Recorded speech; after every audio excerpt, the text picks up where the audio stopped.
कबाड़ में इन्वर्टर मिला, लेकिन एक बहुत बड़ी दिक्कत हो गई। मैं और भाई सुबह उठ के तैयार हो गए एंड साइकिल पे बैठ के कबाड़ की ओर निकल पड़े।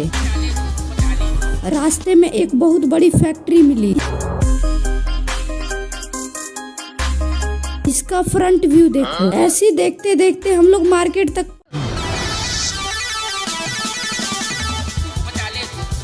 और आखिरकार कबाड़ वाले भैया के पास भी आ गए। कबाड़ में पहुंचते ही सबसे पहले हमने भैया को अपनी खराब बैटरी दिखाई, जिसे हम लोग सेल करने आए थे। उन्होंने इसका वजन नापा और 80 रुपए बताए। दोनों बैटरी का वेट 1.2 kg आया। ये गड़बड़ है बाबा। पर हमने थोड़ी सी बार्गेनिंग करके 100 रुपए लिए और अब हम लोग घुस गए कबाड़ में अपने लिए सामान ढूंढने। अरे यहाँ तो बहुत कुछ पड़ा है, गाड़ी, इंजन, बाइक, साइकिल, सबका सामान पड़ा है। ये देखो, यहाँ पे ब्लू ड्रम भी मिलता है। ओके गाइज, यहाँ पे टूटे फूटे फैन भी है, बस तुम देखते जाओ। अरे भाई साहब, ये देखो कितना बड़ा पहाड़ बना हुआ है सिर्फ कबाड़ से। मेरे से 5-10 गुना ऊंचा है ये क्या हो गया? लेकिन हमें क्या, हम तो अपने लिए सामान ढूंढने आए हैं। अरे यार, यहाँ पे तो अपने लिए कुछ मिल ही नहीं रहा, सिर्फ इंजन, साइकिल, पंखे के पार्ट्स पड़े हुए हैं। यहाँ पे ओल्ड 12 वोल्ट की बैटरी भी है, लेकिन टीवी, एम्पलीफायर, LED कुछ भी नहीं है अपने काम का।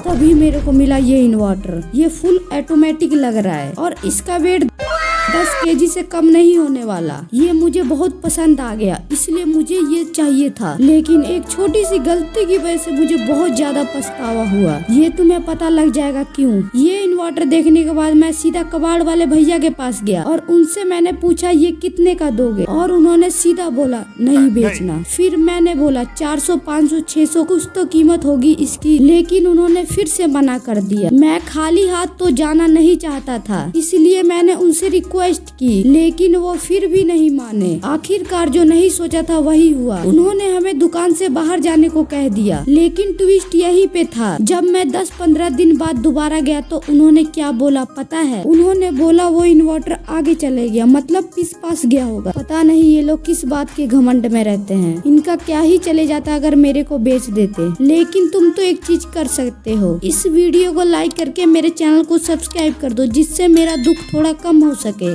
और इस वीडियो को अपने दोस्तों में शेयर कर दो, जिससे वो भी कबाड़ में ना पहुंच जाए। लेकिन फिर भी देखो, मैं इतने सारे सामान उठा लाया, अगली वीडियो में दिखाने वाला हूँ।